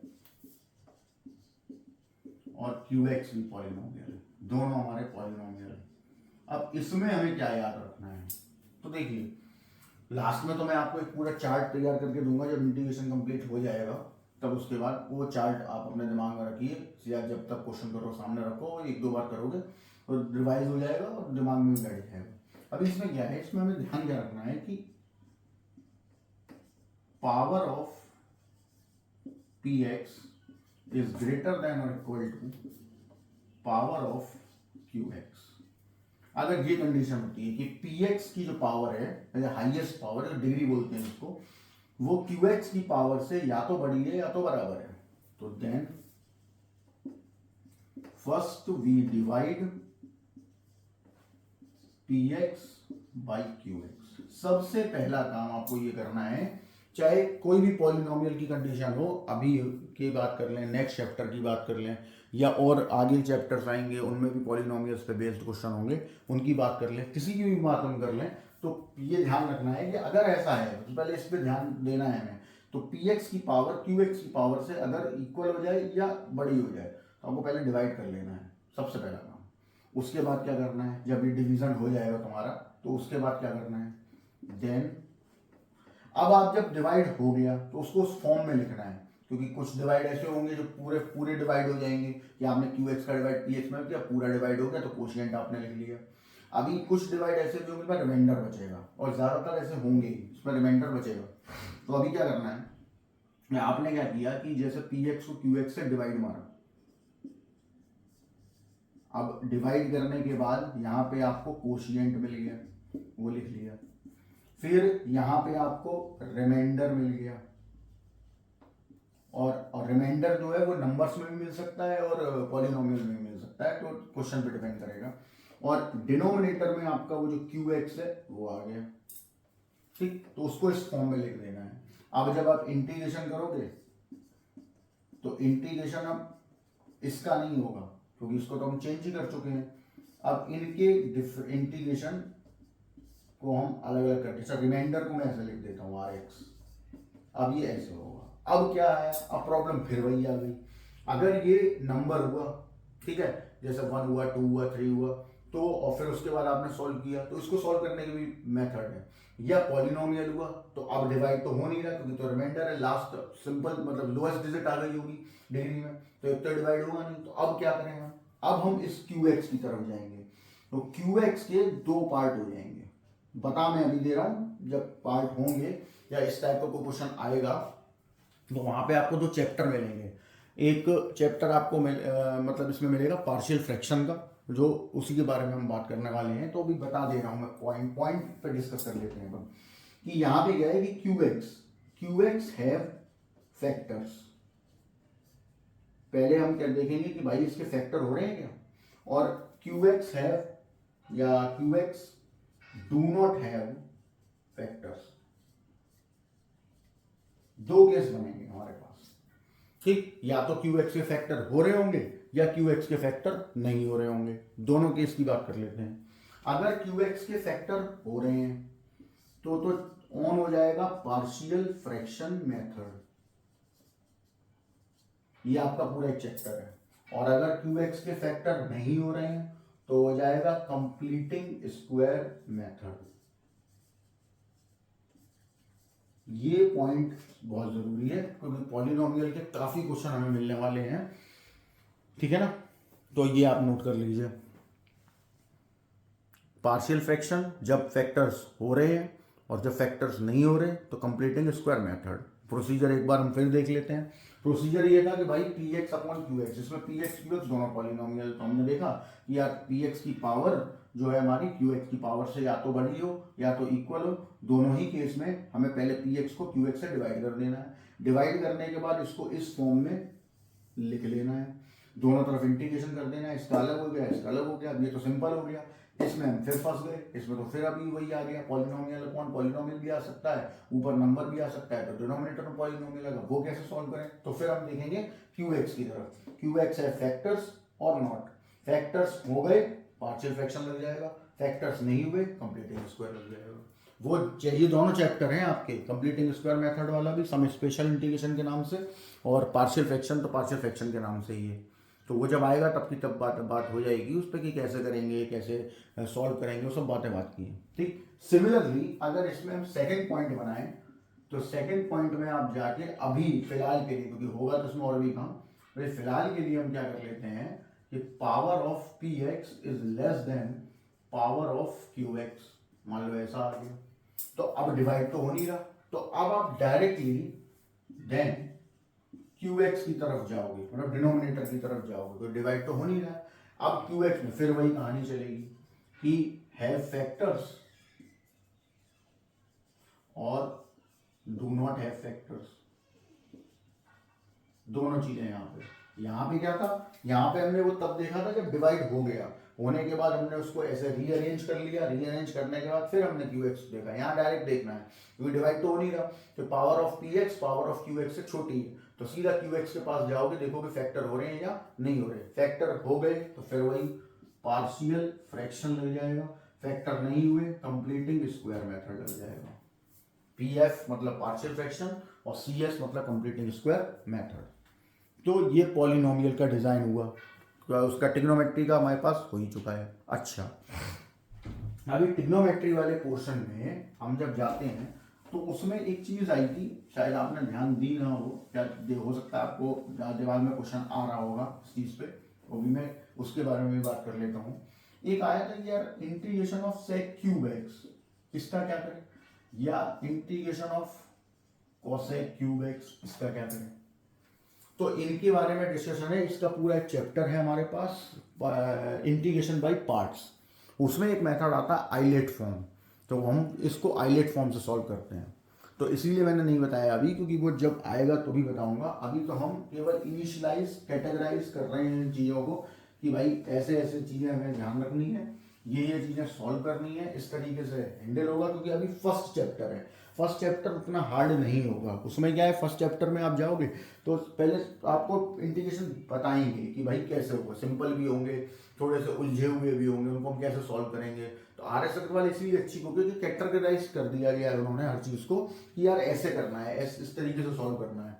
ठीक है, हमें वो एक बार आ जाए, उसके बाद हम सेकंड चैप्टर पे जाएंगे, फिर उसमें और चीज़ें आना स्टार्ट हो जाएंगी, धीरे धीरे एक्सपीरियंस आने लगेगा। फिर थर्ड चैप्टर पे आएंगे, वो समय स्पेशल इंटीग्रेशन होगा। फिर पार्शियल पार्ट्स में ये बाई पार्ट्स भी है हमारा उससे पहले, उसके बाद फिर पार्शियल फ्रैक्शन आ जाएगा। तब जब ये कंप्लीट हो जाएगा फिर हम शीट पे आएंगे, जब ये क्वेश्चन हो जाएंगे शीट पे आएंगे, और शीट को जब हम सॉल्व करेंगे तो उसमें मैंने भी कैटेगराइज करके ही डाला होगा, लेकिन कुछ चीज़ें आर एस अग्रवाल में भी नहीं दी है, और हम उधर भी जाएंगे, वो भी सॉल्व करेंगे कि ऐसे क्वेश्चंस भी हमें मिल जाते हैं जो हमारी कैटेगरी आर एस अग्रवाल से मैच नहीं कर रहे हैं, है ही नहीं उसमें। ठीक है, आरडी में तो मिल जाएंगे लेकिन इसमें नहीं मिलेंगे, आर एस में, तो वो मैं अलग से कराऊंगा। तो लेकिन एक्सपीरियंस होना चाहिए ना क्वेश्चन सॉल्व करने का। तो इस वजह से ये जो पॉइंट है हमें इन पे डिस्कशन करना है कि भाई ये पॉइंट को हम कैसे सॉल्व करें। ठीक, अब आते हैं कि हम जो, अब ये तो हो गया, रूल्स हो गए, रेगुलेशंस हो गए, फॉर्मूले हो गए, आपको पॉइंट समझ में भी आ गए कि हाँ भाई ये ऐसे ऐसे लगाने हैं। अब हम इंटीग्रेशन थोड़ा सा डिस्कस कर लेते हैं कि जो हमारा इंटीग्रेशन वाला पोर्शन है उसमें जो इनिशियल जो चैप्टर है, हमारा पहला चैप्टर है, उसमें कैसे कैसे इंटीग्रेशन हमें मिलने वाले हैं। अच्छा, एक चीज़ और मैं आपको बता दूं जो यहाँ आपको ध्यान रखनी है अभी फिलहाल के लिए। जैसे मान लीजिए डिफरेंशिएशन में था कि जैसे साइन एक्स स्क्वायर आ गया, ठीक, x square, not sine square, sine x square. अब डिफरेंशिएशन तो कहता था कि साइन का कर लो cos एक्स स्क्वायर हो गया, और एक्स स्क्वायर कर लो 2x हो गया, इंटीग्रेशन में नहीं होगा। इंटीग्रेशन में अगर मैं बोलूँ कि इसका इंटीग्रेशन करो तो ये पॉसिबल नहीं है। ठीक है, क्यों नहीं पॉसिबल है, क्योंकि अभी करोगी क्या, प्रोडक्ट रूल तो है नहीं, प्रोडक्ट रूल नहीं है। साइन का मान लो माइनस कॉस आपने कर भी दिया, तो एक्स स्क्वायर का क्या करें। और जो भी आएगा, अब जैसे बहुत से लोग क्या करते हैं, उन्होंने कहा कि सर मैं कर दूंगा, मैं इसको ऐसे कर दूंगा, तो फिर मैं उससे ये बोलूंगा कि भाई एक काम कर, अब इसका डिफरेंशिएशन कर और ये ला, बताओ कैसे आएगा। आएगा ही नहीं, क्योंकि फर्स्ट इंटू सेकंड लगाओगे, ये पॉसिबल ही नहीं है। इसीलिए ऐसा पॉसिबल नहीं है, ये ध्यान रखना है। ये पॉसिबल कब है, जैसे मैं ये लिख दूं, ऐसा लिखा मिल जाए, या ये भी चलेगा, ये मिल जाए, तब ये पॉसिबल है, तब हो जाएगा। उसकी डिस्कस करेंगे कि तब क्यों हो जाएगा, कैसे हो जाएगा, वो सारी चीज़ें डिस्कस करेंगे, क्योंकि धीरे धीरे ही आगे बढ़ेंगे। लेकिन ये अभी तो ये इस पोजीशन में तो पॉसिबल है, लेकिन ऐसा अगर लिखा मिल रहा है तो नहीं है पॉसिबल। अब अगर मैं बोलूँ कि चलो भाई sine x square x cube की बात कर लो, नहीं है, मतलब x की पावर 1 है तब तो ठीक, x की पावर 1 से आगे बढ़े या 1 से पीछे आए, मतलब 1 से बढ़े आगे 3/2, 2/3, 2, 3, 4, ये ऐसे जा रही है नंबर, तो उस कंडीशन में इंटीग्रेशन डायरेक्ट पॉसिबल नहीं है, इस तरीके से तो पॉसिबल नहीं है। ठीक, सिमिलरली मैंने बोला कि sine x to the power 1/3, same problem नहीं होगा। अब ये केवल साइन के संग नहीं हो रहा है, कॉस के संग भी हो रहा है, टेन के संग भी हो रहा है, सेक के संग, कोसेक के संग, सबके संग हो रहा है, सभी के साथ होगा। सिमिलरली इसी तरीके से हम e की पावर बात कर लें, e की पावर x, इंटीग्रेशन डिफरेंशिएशन दोनों पॉसिबल है। e की पावर 1/x हो जाए, e की पावर 1/x स्क्वायर हो जाए, e की पावर 1/x क्यूब, या सो ऑन, इनके भी इंटीग्रेशन इस पोजीशन में पॉसिबल नहीं है। उनके लिए हमें इनका डिफरेंशिएशन बगल में चाहिए होगा, अगर वो पहले से है तो पॉसिबल है, वरना इनके इंटीग्रेशन पॉसिबल नहीं होंगे। इस पर भी डिस्कशन होगा, और क्योंकि धीरे धीरे जब अपन आगे बढ़ेंगे, अभी मेरे को लगा कि बता देना चाहिए क्योंकि इनिशियलाइज हम लोग शुरू कर रहे हैं तो उसमें ये सारी चीज़ें मेंशन रहती हैं। ये ध्यान रखना कि अगर ऐसा कुछ क्वेश्चन आ भी रहा है ना, तो इसका मतलब उसमें कोई टेक्निक लगेगी, डायरेक्टली सॉल्व नहीं होगा वो, इस वजह से और इंटीग्रेशन थोड़ा सा टफ लग जाएगा। अब आ जाते हैं एक और बात पे, एक पॉइंट में बोल रहा हूँ मैं नोट में से, जैसे सपोज करो पूरे मैथमेटिक्स की बात बता रहे हैं, इंटीग्रेशन में तो हो गई, पूरे मैथमेटिक्स की बात हो रही है कि if 1 plus cos m x whole power n, जहां पे m और n कोई भी रियल नंबर हो सकते हैं, कुछ भी हो, ठीक, हमको इसे सॉल्व करना है, इंटीग्रेशन करना है, डिफरेंशिएशन करना है, इनवर्स ट्रिग्नोमेट्री सॉल्व करनी है, ट्रिग्नोमेट्री सॉल्व करनी है, कहीं पे भी आ रहा है तो आप देन cos mx, m चाहे जो भी हो, हाफ एंगल फॉर्मूला ही लगाओगे एज पर कन्वीनियंस, ठीक, पहला। सिमिलरली अगर यहीं पे 1 माइनस कॉस एम एक्स मिल जाए, m और n कोई भी रियल नंबर हो सकते हैं, then cos mx equal to 1 minus 2 sine square mx by 2 लगाओगे, सिंपल लॉजिक, ये दिमाग में फिट कर लो आप, ठीक। पूरे मैथमेटिक्स की बात हो रही, limit, continuity, differentiability, differentiation, integration, indefinite हो, डेफिनेट इंटीग्रेशन, कहीं भी इस तरह की फॉर्म आती है और सॉल्व नहीं हो रहा तो हम इन मेथड का इस्तेमाल करके भी सॉल्व कर सकते हैं। तो ये पॉइंट भी जरूरी है, इसको आप नोट कर लीजिए। नेक्स्ट आगे बढ़ते हैं, अभी हम आते हैं नेक्स्ट पॉइंट पे। पॉइंट क्या है, अभी हम सब क्वेश्चंस पे बात कर लेते हैं। अब जैसे क्वेश्चंस आए, अभी मैं सिंपल से स्टार्ट करूंगा बिल्कुल ही, ठीक है ना, तो मालूम है कि आप में से कई लोग, मैंने बोला ही था स्टार्टिंग में कि इस टाइम ऐसा है कि इसमें वेक्टर चल रहा होगा, कहीं पे डेफिनेट हो रहा है, इतना तो आप कर ही चुके होंगे, कि फिर भी क्योंकि हम अपन इनिशियलाइज कर रहे हैं, चीज़ें शुरुआत हो रही है तो फिर करना है, तो आप अभी देख लो। जैसे मैंने बोला x की पावर 2/3, तो सिंपल है बहुत, तो x की पावर n बना 2/3 प्लस 1, 2/3 प्लस 1, और लास्ट में अपन एक कांस्टेंट ऐड कर देंगे, सॉल्व कर लेंगे, x की पावर 5/3, ये 5/3 तो 3/5 हो जाएगा और प्लस कांस्टेंट। अब यहीं पे अगर x की पावर -3/2 हो जाए, तो माइनस है तो कोई फर्क नहीं पड़ेगा, लॉजिक सेम रहेगा, upon -3/2 plus 1 plus constant x की पावर -1/2 -1/2, आप इसको थोड़ा और सॉल्व कर लो, माइनस का 2 और अपॉन में root x plus c, that's your answer. तो सिंपल हो गए ये वाले, ठीक। सिमिलरली अब एक चीज इसी में डाल रहा हूं मैं यहीं पे, जैसे मान लीजिए x प्लस 1 होल पावर 5/4 दे दिया गया, अभी इसमें क्या करें, तो यहाँ पे एक चीज आ रही है नई, वो उस पर हम बात कर रहे हैं। तो इस पे जाने से पहले एक चीज बता देता हूं मैं अलग से, उसको भी आप डाल लेना चाहे तो फॉर्मूले में या कुछ भी, जैसे ये आया। अब ध्यान देने वाली बात ये है कि ये चीज केवल तभी हो सकती है जब यहाँ पावर 1 हो, तभी हो सकती है। पावर 2 हो जाए, पावर 3 हो जाए, पावर 1 से नीचे चली जाए, 1/2 1/3 इस टाइप की हो जाए, तब भी नहीं कर सकते आप। उसके लिए मेथड और है, उसके लिए अपन और आगे जाएंगे तो मिलेगा, सब कुछ मिलेगा, ठीक। यहाँ पे क्या है कि ये अगर कंडीशन आपको मिल रही है तो हम इसको वैसे ही ट्रीट करते हैं जैसे हम इसको ट्रीट कर रहे हैं। तो क्या क्या बातें याद रखनी है, ax plus b whole power n plus 1 upon n plus 1, ये तो पावर का हो गया। अब देखो जरा ब्रैकेट के अंदर, ब्रैकेट में यहाँ प्लस और माइनस कुछ भी लगाओ यहाँ पर, इसके बाद जो भी लिखा हुआ उससे हमें कोई लेना देना नहीं है कि उसका क्या होगा या कैसे करेंगे, कुछ नहीं करना उसका, वो जैसा था वैसे ही रहेगा, वो कहीं इंटीग्रेशन में इन्वॉल्व ही नहीं होगा। इन्वॉल्व होंगे ये वाले भाई साहब, ये जो ए लिखे हुए ना ये होंगे इन्वॉल्व, एक्स के मल्टीपल में जो होगा वो इन्वॉल्व होगा। तो अभी जैसे डिफरेंशिएशन होता तो ए कहाँ जाएगा था, यहाँ मल्टीप्लाई में, यहाँ पे क्या आएगा डिवाइड, ये चीज याद रखनी है। अभी हम इसको भी मैं अभी क्लियर कर देता हूँ कि ऐसा हो क्यों रहा है, उसकी भी बात कर लेते हैं, ठीक है ना, डायरेक्टली बात करनी है।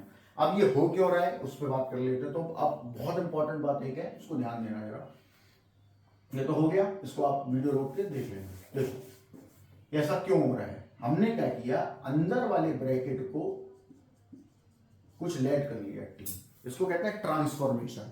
कि अगर इंटीग्रेशन डायरेक्टली सॉल्व नहीं हो रहा, और ये मेथड बड़ा इंपॉर्टेंट है ट्रांसफॉर्मेशन वाला, ये ट्रांसफॉर्मेशन तो हम बहुत बार करेंगे और कुछ मतलब ज़्यादातर में ट्रांसफॉर्मेशन होगा ही होगा। ठीक, तो ट्रांसफॉर्मेशन में क्या है कि हमने उसको टी ले लिया, टी ले लो, यू ले लो, डी ले लो, कुछ भी ले लो, उसको कोई फर्क नहीं पड़ रहा। अब मैंने क्या किया, इसको डिफरेंशिएट किया इस वाले पोर्शन को। क्यों? क्योंकि यहाँ जब x को हम चेंज कर रहे हैं t में, तो dx को भी तो चेंज करना पड़ेगा dt में, क्योंकि विद रिस्पेक्ट टू आता है। अब x है तो x के रिस्पेक्ट में हो रहा है, t है तो t के रिस्पेक्ट में हो, तो कैसे करोगे? तो इसका डिफरेंशिएशन किया, a कांस्टेंट अब बाहर रहा, x का dx ओवर dt हो गया, कांस्टेंट का 0 हो गया और इक्वल 1 हो गया, क्योंकि t के रिस्पेक्ट में हो रहा है तो 1 हो गया। यहां से हमने dx की वैल्यू निकाल ली, dt अपॉन। अब हमने इसको प्लेस किया तो यहाँ क्या आया, t to the power n dt by a constant है, बाहर रहेगा, कांस्टेंट का जैसे डिफरेंशिएशन में इन्वॉल्वमेंट नहीं होता था, वो बाहर निकल जाता था, लिमिट में इन्वॉल्वमेंट नहीं होता था, बाहर निकल जाता था, कंटिन्यूटी डिफरेंशियबिलिटी में भी इन्वॉल्वमेंट नहीं था, बाहर निकल जाता था, इंटीग्रेशन में भी इन्वॉल्वमेंट नहीं है, बाहर रहेगा, t to the power n dt। अब ये तो बिल्कुल भाई इसकी तरह हो गया, ऐसा ही हो गया ना। तो अभी क्या हो गया, 1 upon a two to the power n plus 1 upon n plus 1 plus constant. अब क्योंकि आपने टी लेट किया है, और लेट में आंसर आता नहीं, आंसर हमेशा उसमें आता है जो आपको क्वेश्चन में गिवन था। क्वेश्चन में गिवन था x में, तो हमें आंसर x में देना पड़ेगा। तो इसका मतलब यहाँ क्या हो गया, 1 upon a x plus minus b whole power n plus 1 upon n plus 1 और प्लस कॉन्स्टेंट। इस वजह से देखिए वही आंसर आने लगा जो आपका अपना, जो आपने नोट किया उसको देख लो, सेम आंसर आ रहा है। अब ये इतना बड़ा करने का फायदा कुछ था नहीं, इसलिए मैंने डायरेक्ट कर दिया। तो आपको पॉइंट याद रखना है कि ए एक्स प्लस माइनस बी हो तो प्लस माइनस से कोई फर्क नहीं पड़ रहा, प्लस माइनस के बाद में क्या लिखा हुआ है कांस्टेंट, उससे भी कोई फर्क नहीं पड़ रहा, बस फर्क पड़ रहा है एक्स के मल्टीपल से। तो एक्स का मल्टीपल है, डिफरेंशिएशन होता तो मल्टीप्लाई में आता, और इंटीग्रेशन है तो डिवाइड में आएगा। अब सेम तरीके से हमने इस क्वेश्चन को हैंडल कर लिया, बिल्कुल सेम है। तो लेट राइट क्यों करेंगे, सीधा करो, x प्लस 1 की पावर 5/4 प्लस 1 अपॉन 5/4 प्लस 1। अब इसमें भाई x का कोई मल्टीपल है ही नहीं, तो लिखने की जरूरत नहीं, इसको सॉल्व कर लीजिए। x प्लस 1 की पावर 9/4 और ये हो जाएगा 4/9 और प्लस कॉन्स्टेंट x का आंसर। सिंपल है, ठीक है ना। तो ये एक आपका पॉइंट हो गया। तो इस तरीके से हम हैंडल कर रहे हैं। मैं अभी हम उसकी बात कर रहे हैं कि भाई ये इस तरीके से हम लोग कर सकते हैं, ये चीज़ें हमारे पास सामने आएंगी।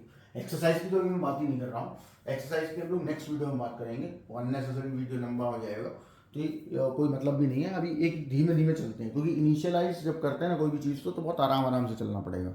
और ये भी मत सोचो कि क्या होगा नहीं होगा, कितने टाइम में होगा, टाइम कुछ नहीं सोचना, हमें केवल एक चीज़ सोचनी, मेरे समझ में आना चाहिए कि एक एक चीज़ मेरे दिमाग में बैठ जानी चाहिए।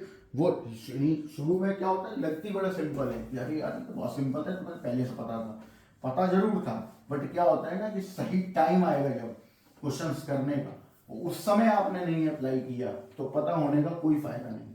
तो इसलिए यहाँ केवल पता नहीं करना है, आपको ध्यान इस पर भी देना है कि वो सही टाइम पे याद आए, ठीक है ना। जैसे होता है ना कि अभी अपन कहीं पे मतलब आर्मी में है या कहीं पे भी लड़ने गए, आप पता था कि गन कैसे चलती, सबको गन लाने ही भूल गए, तो उसका भी कोई मतलब नहीं ना, फिर फायदा ही क्या पता होने का। तो सही जगह पे अगर आपकी इंटेलिजेंस काम आ रही है, सही जगह पे आप जो पॉइंट बता रहे हैं वो याद रख पा रहे हो और उन्हें एम्प्लाई कर पा रहे हो, तो उसका फायदा है, वरना कोई उसका फायदा नहीं है। तो ये एक चीज़ हो गई, ये हो गई आपके शुरुआत के पॉइंट इंटीग्रेशन के। अब हम नेक्स्ट वीडियो में एक्सरसाइज स्टार्ट कर देंगे आर एस अग्रवाल की। तो आर एस अग्रवाल में ऑनलाइन डाल भी दूंगा, क्योंकि पीडीएफ में है मेरे पास, तो अगर आपके पास है तो बहुत बढ़िया, नहीं तो वहाँ से डाउनलोड कर लीजिए। और उसके बाद हम लोग chapter by chapter, exercise by exercise question करेंगे। ज़्यादातर क्वेश्चन करा दूंगा मैं, बट जितने ज़्यादा क्वेश्चन तुम करोगे ना, आप लोग जब करोगे ना इस चीज़ को, तब आपको वो समझ में आएगा, कि एक्सपीरियंस तभी समझ में आएगा कि कैसे हो रहा है ये, ठीक है ना। अभी क्या है कि अभी मैंने कुछ टाइम पहले गाड़ी चलाना सीखा, गाड़ी चलाता हूँ मैं, मेरे को बड़ा डर लगता था यार, सामने से ट्रक आ रहे हैं, कभी पीछे से आ रहा है, कभी कहीं से कोई आ रहा है, तो बड़ा डर लगता था। लेकिन फिर क्या हुआ, फिर मैंने अपनी गाड़ी ली। अभी अपनी गाड़ी का कॉन्फिडेंस अलग ही होता है, ठीक है, कि ठुक जाएगी, कहीं लग जाएगा, कुछ हो जाएगा, कुछ भी हो जाएगा ना, कोई फर्क नहीं पड़ेगा, क्योंकि अपन की गाड़ी है। दूसरी गाड़ी बैठने में भी डर लगता है, चलाने में डर लगता है। अभी क्या होगा, अभी मुझे 10 दिन हुए हैं हार्डली, ठीक है, जा रहा हूँ अपना आराम से चलाने के लिए, बहुत बढ़िया। तो खुद से करना पड़ेगा, जब तक आप खुद से नहीं करोगे ना, तब तक समझ में ही नहीं आएगा। मैं करा दूंगा, मैं तो रिवीजन कर रहा हूँ एक तरीके से, तो मैं करा दूंगा, आप कर लोगे, आपने लिख लिया, फिर जब खुद करने बैठोगे नया क्वेश्चन आएगा ही नहीं। तो ये ध्यान रखना, मेरे कराने के बाद आप अपने मेथड भी लगाएं, मतलब अपना भी सोचो कि इसका और कोई मेथड हो सकता है, क्योंकि ज़्यादातर ऑब्जर्व मैंने किया है कि जब मैं पढ़ता था या अभी तक का जो एक्सपीरियंस है उसके हिसाब से, कि जो क्वेश्चन है ना उससे कम से कम 2 मेथड तो है, कम से कम 3 भी है 4 भी है, लेकिन 2 मेथड तो है। तो एक मैं बताऊंगा, एक आप कर लो, ठीक है, ढूंढो उसको, नहीं ढूंढ पाओ तो एटलीस्ट दिमाग चलाओ। और ये सोच के मत करो कि बहुत कम टाइम रह गया है और अब एग्ज़ाम आने वाला है, अब एग्ज़ाम आने वाले हैं, एग्ज़ाम अभी टाइम है, ठीक है, फरवरी में आएगा, अभी टाइम है रिवीजन करने का भी, सब कुछ करने का। अगर आप ध्यान से अच्छे से एक चीज़ करोगे ना तो बैलेंस बना रहेगा, वो सारी चीज़ समझ में नहीं आएगी, ठीक है। तो अभी हम इस वीडियो को एंड करते हैं, और जैसा मैंने स्टार्टिंग में बता दिया था कि मेरे 2 चैनल्स हैं मेरे पास, future educational point and Aryabhatta classes. Aryabhatta classes नया बनाया हुआ है मैंने, फ्यूचर एजुकेशनल पॉइंट 2020 में बनाया था, वहाँ पे वीडियोस पहले से ही अपलोडेड है, डिटर्मिनेंट है, मैट्रिक्स है, रिलेशन फंक्शन है, लिमिट का कॉन्सेप्ट है, और क्या कहते हैं, ये सारे चैप्टर्स आपके पास वहाँ पहले से ही हैं। उनमें मैंने एक्सरसाइजेज भी सॉल्व करवा रखी हैं, तो वो आप वहाँ से देख सकते हो। मैं वीडियोस दोनों जगह अपलोड करूँगा, और आपको अपनी एक वेबसाइट है उसका भी लिंक मैं शेयर कर दूंगा, और नेक्स्ट वीडियो में बता भी दूंगा, तो कि वहाँ पे जाके आप पेपर्स भी लगा सकते हो, पेपर्स भी ऐड है। और मैं बनाऊंगा इसका एक व्हाट्सअप एंड टेलीग्राम चैनल, आपको वो ज्वाइन कर लेना है, या उस पर जैसे कि कोई क्वेरी हो या कुछ भी क्वेश्चन हो तो आप मेरे को भेजिए, मैं उसको सॉल्व करके आपको वहाँ दूंगा। क्लियर है। और बाकी का क्या करेंगे अपन कि जैसे यहाँ एक वीक हो गया, एक चैप्टर्स निपट गए, उसके बाद आपकी क्वेरीज आएंगी, तो क्वेरीज आप मेरे को व्हाट्सअप करिए अपने जो भी प्रॉब्लम्स हैं, और प्रॉब्लम्स को मैं सॉल्व करके आपका एक वीडियो बना दूंगा उनका। और उसके बाद भी कोई प्रॉब्लम रह जाती है तो आप, मैं एक आपको नंबर दे दे रहा हूँ, 9012851819, नेम राहुल सक्सेना, ठीक। इस पे ही व्हाट्सअप चलता है, आप व्हाट्सअप कर सकते हो मेरे को, और व्हाट्सअप पे मैं आपकी सारी प्रॉब्लम सॉल्व करके भेज दूंगा। फिर भी कुछ नहीं समझ में आता तो अपन लाइव भी कनेक्ट हो जाएंगे, ठीक है बच्चों, चलिए गुड बाय।